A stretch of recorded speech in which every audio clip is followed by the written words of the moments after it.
আসসালামু আলাইকুম। Microsoft Excel ফুল কোর্সে সবাইকে স্বাগত জানাচ্ছি।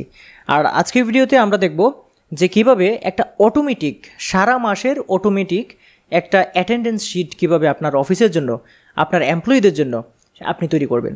এখানে দেখতে পাচ্ছেন যে আমার এখানে দেখতে পাচ্ছেন যে আমার কিছু এমপ্লয়ি এখানে আছে, এমপ্লয়ি নেম, এবং মনে করুন যে আমি এখানে এই যে জানুয়ারি মাসের 2025-এর জানুয়ারি মাসের এইখানে আমি অ্যাটেন্ডেন্স শিটের ক্যালকুলেশনটা করব।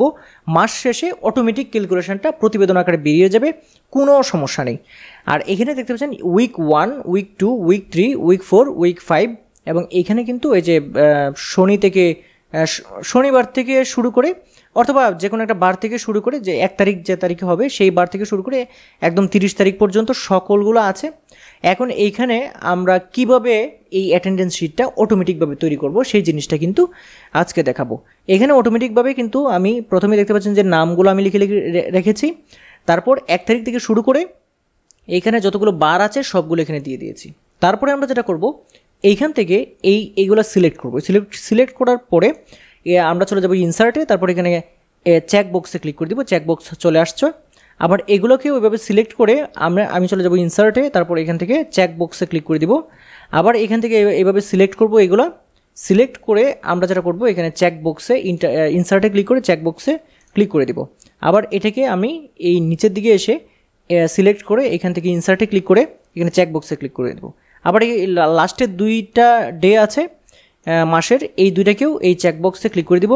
আমি কিন্তু প্রথমেই বলে নিই যে এটা কিন্তু আমি করছি হচ্ছে গুগল শিটে, এবং আমরা এটা কিন্তু এক্সেলের শিটেও আপনাদেরকে দেখাবো।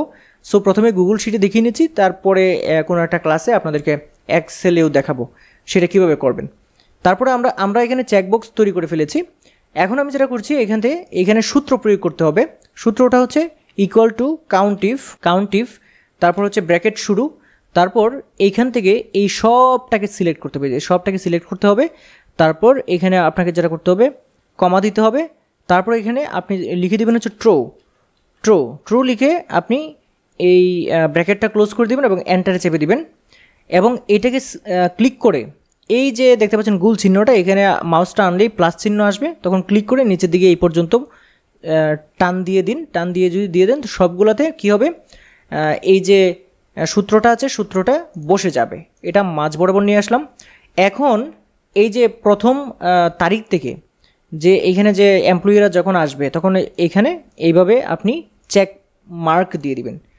যে চেক মার্ক দিবেন যেখানে, সেখানে কিন্তু সেইভাবে তার কোন দিন সে অফিসে এসেছে, কোন দিন অফিসে আসে নাই, এই অ্যাটেন্ডেন্স শিটটা কিন্তু অটোমেটিকভাবে আপনি যেটাতে ক্লিক করবেন সেটাই কিন্তু কাউন্ট হবে। এই যে দেখুন, এই যে কাউন্ট হচ্ছে।